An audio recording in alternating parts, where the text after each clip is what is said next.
Half Forgotten History is presented by State Farm. Getting great car or home insurance from State Farm at a surprisingly great rate? Well, that's just like talking to the biggest names in NFL history and hearing their untold stories. It's the real deal. So choose insurance that always brings its A game. When you want the real deal, like a good neighbor, State Farm is there. I probably order what I always order, chicken tenders and fries or something. You know, I don't know. I kept it generic. I won't try to run up the bill, you know, even though I had it. He could afford it. He could afford it, Michael. Hey, everybody. Trey Wingo here. Welcome into another edition of Half Forgotten History. By now, hopefully, you know how the show works. We sit down with one of the great names in the history of the NFL, pour ourselves a nice glass of Maker's Mark, and talk about some of the moments that you think you know about his past and maybe you need to learn a little bit more about.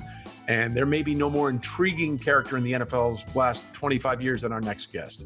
He was the first overall pick in the 2001 NFL Draft, a four-time Pro Bowler, the 2010 Comeback Player of the Year, and he had some stuff to come back from, and that is indeed none other than number 7, quarterback Michael Vick. Mike, we appreciate your time today. So let me ask you this off the top. The Michael Vick experience was one of the greatest marketing ploys of all time. What did the Michael Vick experience mean to you when you started, and when you hear that phrase now, what does it mean to you? Wow, and that's amazing because, I mean, to me, that's history. And, you know, at that time in my life, I was experiencing some different things on the football field and off the field. And I think more so the opportunities to, you know, really engage with Nike and build something, build a brand. You know, they could foresee in the future what needed to happen for me at the time. You know, through the Michael Vick experience and that commercial and everything that came out of it, I was, you know, I wanted something different. I wanted something more, you know, relatable to the culture, you know, but, you know, that was then, this is now. And as I think about it now, it's like, it was probably the greatest campaign that I've ever been a part of. And some really smart people was involved in terms of, you know, Nike and production. And, you know, it's what everybody remembers. So to me, it was something that I didn't want, but years later, it's something that I really appreciate. And glad I had a chance to experience that in my life at the time. Well, it certainly stuck with a lot of people. So let's start at the beginning. And we should point out now, your post-career, you're doing great work for Fox and FS1 as an analyst for the football side there.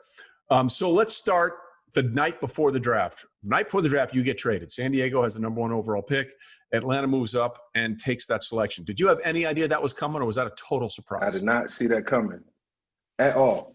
I mean, for like 3 months, I was thinking San Diego, looking at apartments, houses, you know, places to stay. And my mindset was on, you know, instantly building the culture in San Diego. I had a lot of respect for Doug Flutie. And, you know, I just wanted to continue to try to, you know, get better and help the franchise grow. And the night before the draft, I get a call from my agent saying Atlanta might be interested in the trade. Now, instantly I'm thinking, okay, that'll help because going to Atlanta would be a lot cheaper than my family flying all the way to San Diego. You know, I can only imagine what those flight prices would be like. So instantly I'm thinking monetary and how to save. You know, it was good at a young age. But you know, just having the chance to play for Dan Reeves, and a quick story on Dan, it was like, you know, as I grew up as a kid, I used to watch all the head coaches around the National Football League and just demeanor and the coaching style, and I was really into it. And I was like, I never want to play for Dan Reeves because he's always chewing John Elway out, always giving John a hard time. And if there's one coach in the league I don't want to play for, look, I play for George Seifert, I play for anybody. I don't want to go play for him. Instantly, I was like, and I'm like 10 years old thinking like this, 10, 11 years old. Like, I want a coach that's going to be nice and not, you know, whatever, wishful thinking. And then he ended up drafting me. I'm like, who? I knew who the head coach was, but I knew Dan that had a change of heart. He was different. You know, that 98 season was amazing where, you know, he went through some things personally and health-wise and had made him see life different. So for that reason alone, I was excited. I was like, look, man, you know, I get to play for Dan Reeves and make amends on that, you know, because I had a preconceived notion of him, you know, as a kid. But I know he's a great man. And once I spoke to him, I was all in on it. It was just a shock, though. It was a shock to myself and my family. But we made it. It made good. It made good.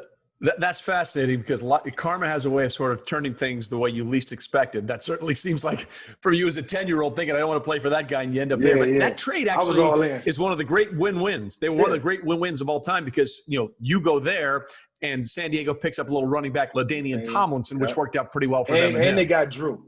It helped them get Drew. Yep. So whoever was a part of that deal, they thought it through. Like it was a win-win either way they went. So you exploded onto the scene in the NFL. I mean, obviously it was a couple of games in, but once you found your groove, were you surprised in any way, shape, or form with how well you were able to play at a very early age? Yeah, very surprised. I was so infatuated with the National Football League growing up that, it was just this big, exciting world of football that I wanted to be a part of, regardless of what in my life. And I would do anything to get there, in terms of hard work and preparation. And once I got there, it was like, the first year was tough. But the second year, as, we made a run, we ripped off like 8 games straight. It started out, a tough season. I think we was 1-3, and then my backup went in and went crazy one game.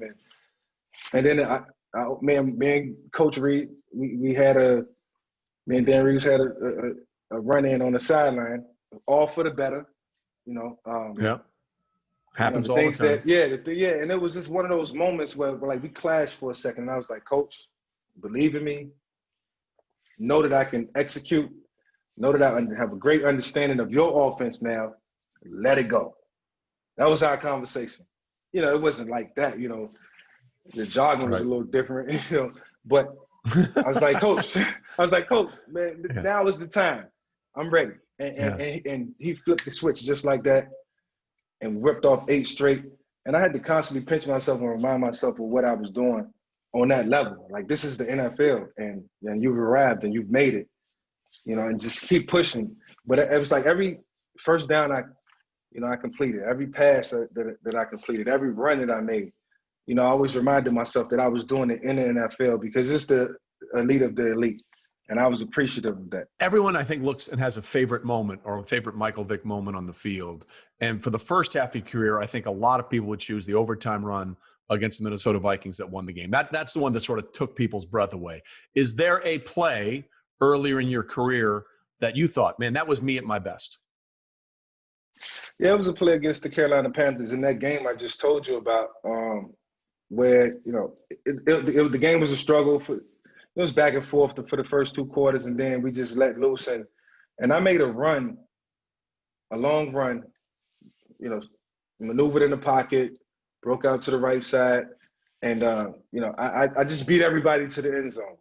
And it was about a 51-yard run, and it reminded me right then and there of what I used to do in college. And, I would never say football was easy, but college came, I was very skilled, and it sort of came easy, even though it was hard.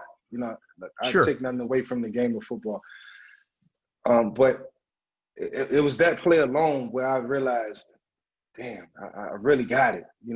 I can do this. I can do this on this level. And it gave me so much confidence, and I continue to score rushing touchdowns, and I continue to just believe in, what had made me successful over the years, in college and then into the pros. And I'm like, okay, this formula can work. I can be a dual threat. And, if I take care of myself, that's probably the most important thing. But, right then and there, I knew, I didn't know I would revolutionize the position or change the game or whatever people call it, or whatever it is. It is what it is. But that's what was transforming. And it was because I believed in just what my God-given abilities were. How difficult was that for you to believe in that as a kid coming from Newport News? It's Newport News, Virginia. It's rough time there. And, it's a different dynamic when you get into the big business world of the NFL and you're having dinner with Arthur Blank, who is a billionaire. And I heard a story once about the first time you went to a steak restaurant with Arthur Blank. And it was like you had never sort of been down that road and sort of had an experience like that before. Yeah, it was a different experience in life and something that I just wasn't ready for. I'm pretty sure if I had a steady father figure in my life, who could guide me in every step from Pop Warner to high school to college into the NFL, then I would have been ready for those type of moments. I would have been able to conversate about those type of meetings and, Dad, how do I handle this? And, my high school coach wasn't always, in that position. He did as much as he could. So, from that point alone, I was kind of like, I was in uncharted waters. So I didn't know how to handle myself, how to correct myself, how to, just be a leader in a room with another leader. And to Arthur's credit, never put any type of pressure on me to be anybody else. He was like, be yourself. Always be yourself. You're going to grow in life. Our conversations will be different 20 years from now than they are now. And I didn't understand that, but I did, at the time. And we used to always have these annual meetings, and they got better and better and better. And, our first meeting, I probably ordered what I always order, chicken tenders and fries or something. I don't know. I kept it generic. I don't try to run up the bill, even though I had it. He could afford it. He could afford it, Michael. In my mind, me, I'm a man of character. I'm like, he might want to go Dutch on me. Coach, I'm like, Mr. B, you want to split the bill? Mr. B, we can split it. I got it, But yeah, man, great memories, man, and awesome stories. Like now, it just means so much to me. You not only were you sort of a video game player on the field, you were also arguably one of the greatest Madden players. Like 2004, Michael Vick in Madden, a lot of people still say is the greatest video game player the game has ever produced. Yeah. Do you, what sort of pride do you take in that sort of part of your legacy? Yeah, another situation where, you appreciate it years from now. And the reason, or not years from then, I'm sorry. And the reason I say that is because I'm constantly reminded of just random people. Like, I made so much money off you in Madden. Like, you was the sickest Madden character ever to be created. And I'm like, well, at least I was able to do something for you indirectly, but I mean, it's just another part of the mystique, the history, of the ultimate dual threat, that was created at the time. And I give a lot of people credit for being a part of that. A lot of coaches who didn't go away from that playing style. And even Greg Knapp, my offensive coordinator in Atlanta in 2006, went out and scouted and found a way to make, what I was doing, what I was capable of doing, even more effective. So he went out, and then we came back with the zone read, and that's the year I ran for 1,000 yards. So he can take credit for originating that. And I was just we was just able to perfect it on the field and be efficient doing it. We didn't win, the games that we wanted to win. We only finished 7-9 that season, but I had a great year and I made the Pro Bowl, and he deserved a lot of credit for that. So that was how you came onto the scene. Why don't we take a quick break right here, and when we come back, we'll talk about the second half of your career and how things got even better with another team in a different situation. We'll come right back with Michael Vick after this. That's it. Here in the East Coast and quite frankly across the country, McDonald's just isn't this large global restaurant. It's a local one too. Much in the same way these Hall of Fame athletes that you see me talking to are also people that live and work in the communities and towns where they are. McDonald's are owned and operated by people that live in those communities. And when you eat at a McDonald's, you're supporting a local business. You might even be supporting your neighbor's business. And McDonald's franchises also care about the communities that they're in. That's why they give back to the local Ronald McDonald chapter houses and why they help first responders, like when they gave hot, fresh meals to those out there fighting the devastation of Hurricane Laura. When you own a McDonald's, you are committed to serving the community where you do business. McDonald's, serving here. Here at Half Forgotten History, our surprisingly great conversations are brought to you by State Farm. State Farm agents provide personalized service so you can customize your insurance to fit your needs, like our Hall of Fame guest choosing the perfect, never-before-told story to share with our listeners. Look, you need a team that supports you and gets you, and State Farm's got a great one. In addition to agents, the award-winning mobile app helps manage coverage, pay bills, file claims, and more. With a great price and even greater service, State Farm goes from strength to strength. Choose insurance that always brings its A game.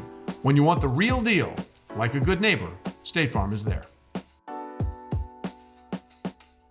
Your career is basically two parts in the NFL. Yeah. Obviously with your days with the Falcons, then everything went down with the dogs, and you move on from there. And people need to know, like, you didn't just go to jail. You went to prison, like federal prison. Yeah. How did that impact you when you realized the thing that you loved so much was taken away in weight of the dogfighting situation? And what was that time like? Yeah, that's when you realize, you've made a mistake, and the passion that you have for,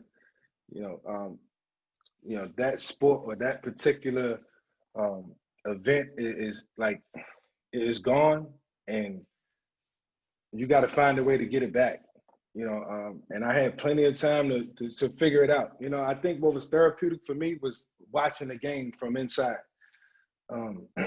And since I was a kid, like Sunday, Saturday, Monday nights, Thursday nights, like was a big part of my life, from, September to February. And, it was like, if I didn't have that to see it and know that it was still out there for me, thanks to Raja and the opportunities that I got from, Tony Dungy coming in, that helped me keep my sanity.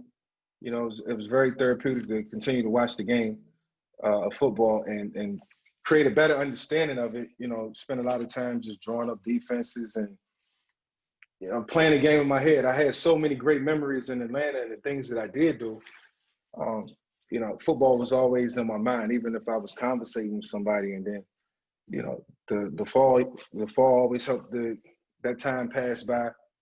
And it was an amazing learning experience. I will say that I learned so much about myself. I was able to understand people better, especially the people that I was around. And, coming from different backgrounds and different circumstances, like you would never believe. And we was all kind of there for one another, and it helped me grow.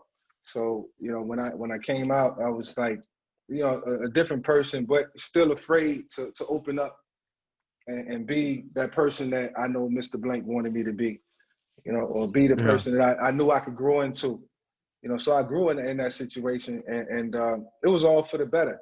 And I still look back, 10 years later, I'm still growing at the age of 40. So we always, it's timeless. Age is timeless, and we always grow. You're constantly evolving. What I remember about that 2007, you might not remember this. There was a quarterback challenge thing was shot in the Cayman Islands. I remember that. You were there. Yeah, they were hosting that thing. And I'm thinking to myself, because that's when all the stuff was sort of going down for the first time. And I'm like, I don't know if this thing's ever going to make air, because of everything that was happening. So it said you grew from that. And I don't want to dwell on it, but I think people understand that you are a different – I like to talk you're a different human being than you were before. And how hard was that sort of come to grips? Because it was a very public thing, and a lot of people really had a hard time accepting you after that. Yeah. I think more than anything, man, it was just the confidence that I had growing and brewing in the Philadelphia Eagles building. It was like a safe haven for me. And spent a lot of time just in there, whether I was just spending extra time working out or watching film with Donovan, especially that first year, getting to know my teammates, spending time with them, talking to my coaches more, being more personable. It helped me shield off the outside world. I actually grew in that building and grew to a point where, 5 years later, when it was time to leave, I could do it with my head held high. Still felt like it was a little premature, but knowing that, the end was nearing and not being naive to that fact, and still wanting to grow as a man. It was just my growth in that building was unbelievable, and it was because of all the leadership that was around me at the time, from Jeffrey Lurie to Andy to everybody, my teammates. One of the things that's sort of been a constant for me as I've watched the NFL is that any quarterback that goes to play for Andy Reid has his best results as a pro. It's right down the street. Whether it's Alex Smith, whether it's Michael Vick, you go down the list. What is it about Andy and the way he coaches that is so quarterback friendly? I know Andy was a tight end. I think in his career, I'm sorry. Big one. He was a tight end. But if that man decided to play quarterback, he would have been a damn good one. Because he understands the passing game. I always wanted to see Andy take a snap. Like I used to just love to see coaches drop back one time and just read the defense and just see where he go with the ball, because he got all the answers in terms of offense, and he loved offense. Like that's his thing. He's a, you know, some coaches, you know, you know what they are good at, and their legacy reflects on that. And we barely talk about, you know, the great ones and what they did best. Like there was a lot of great coaches, but when Andy Reid's legacy, when it's all said and done, is when they talk about him, yeah, he one of the greatest offensive minds the game has ever seen. And it's been evident when you have like a 20-year run, and it's only gonna get better. Like he's constantly thinking football. He loved the offensive side of the ball, which makes him great at everything, knowing the defense, because you got to know what the defense is doing. And he always challenged us with that. And you know, Patrick is just getting Andy in his prime, and that's why what they're building, they'll be able to do it as long as they want for the next, you know, 10 years at least. Right. I mean, like I'm a big believer in Patrick Mahomes may go down as the greatest to ever do it. But as soon as I saw that he was going to Andy Reid, I'm like, this is a perfect fit of a quarterback and a coach who's going to get the most out of that quarterback. Yeah. Did you feel that way right away? Yeah, I felt that way right away when I seen him in a college highlight during the draft where he was rolling left and he, you know, that Patrick Mahomes, you know, that release, like he threw like a 50-yard pass on the rope. And it's funny, Andy used to always show me like plays from Patrick, you know, after once he got him to start working with him, like, you know, check this out. And I seen it. I was in, you know, camp with Andy in 2017.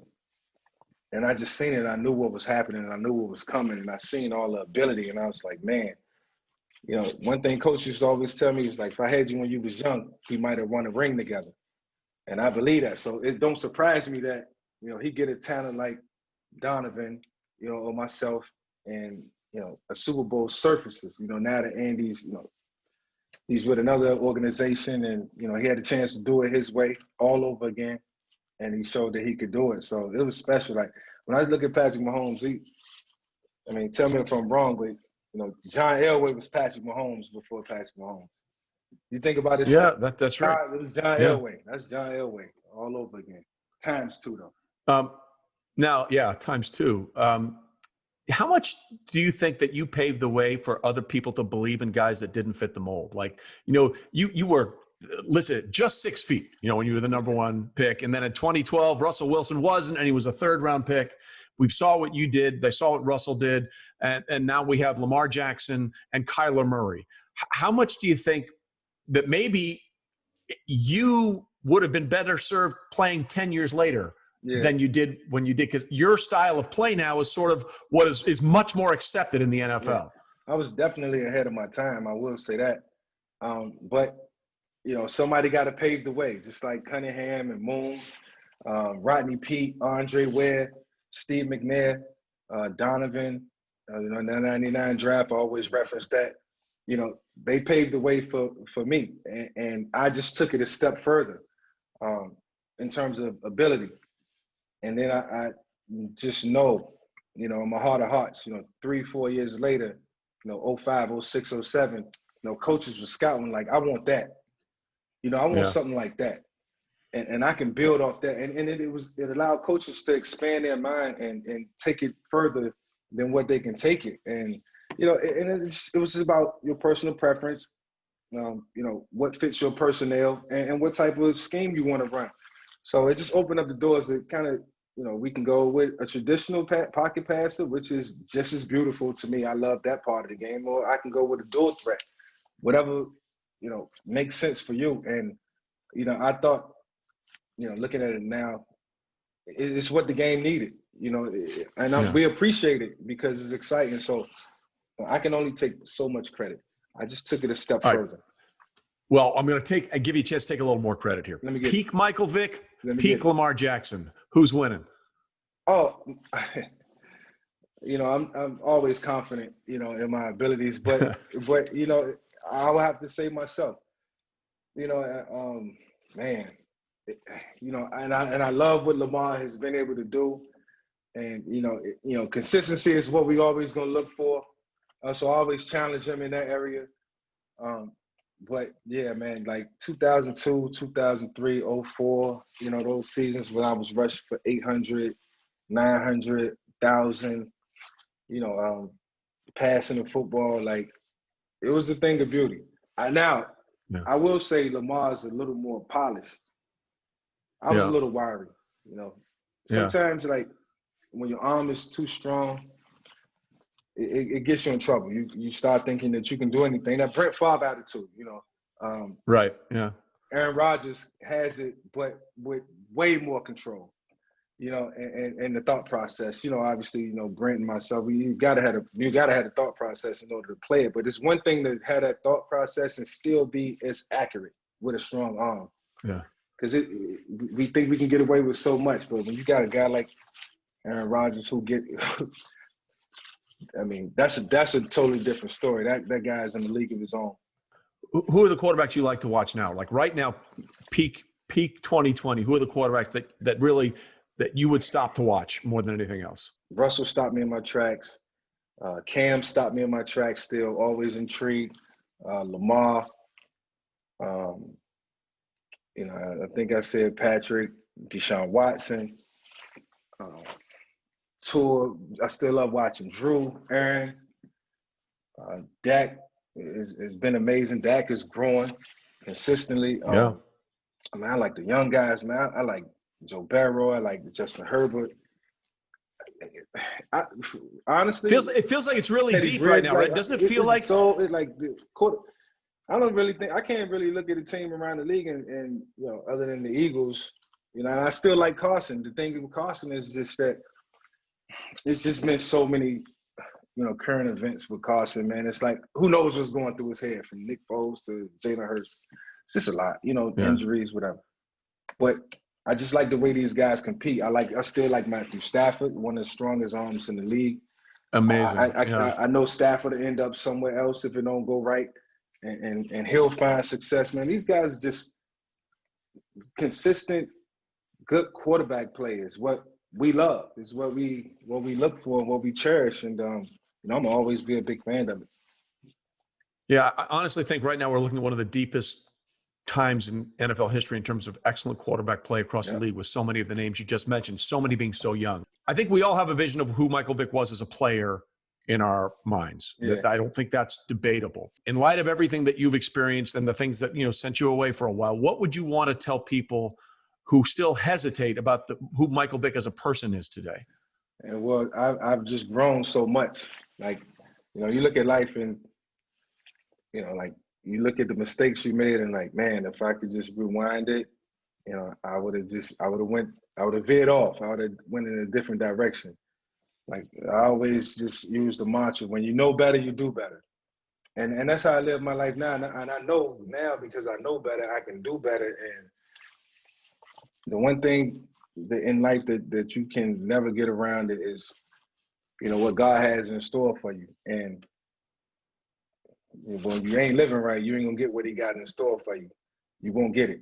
And I've experienced that like at the height of heights, more than I could explain right now in this call. And so I've learned, and I dropped the ball plenty of times. I made a lot of mistakes, but it's not over. The more I can do, the more people I can influence, the more I can continue to, just release myself. The better I'm gonna become. The better man I can become. If I could walk in the house with my family, like, we appreciate you, we love you, we always want you to, know that you love, then I'm doing something right. And even people in the outside world, but you can't please everybody. I understand that, and I understand people will always have, their perceptions and what they feel, and you can't change that. And everybody has a right to that. But let's just all respect where we're trying to go and how we're trying to get there. It is interesting because it started as a marketing slogan, but the Michael Vick experience perhaps takes on a different meaning after all of that, right? It's a real thing now, Trey. I'm gonna ride the wave. Yeah. Well, listen, I always enjoyed watching you play, and I always enjoyed the way you handled that time when you realized you had to handle it. Yeah, and that's never an easy thing in public. So, yeah. Michael, it's always good to talk to you, man. I appreciate you joining us on the podcast. We appreciate your time. I enjoy what you're doing at Fox. Yeah. And I'd love to have you on again, and we'll talk it up. We'll chop a little more football because there's nothing I like better. All right? No, this is amazing. Be good, Trey. Thank Cheers, you. brother. Appreciate you. Man. Yep. And that'll do it for this edition of Half Forgotten History. Thanks for being with us. Our thanks to Michael Vick for his time. And for that, we're sending a check to Ronald McDonald House in Michael's name.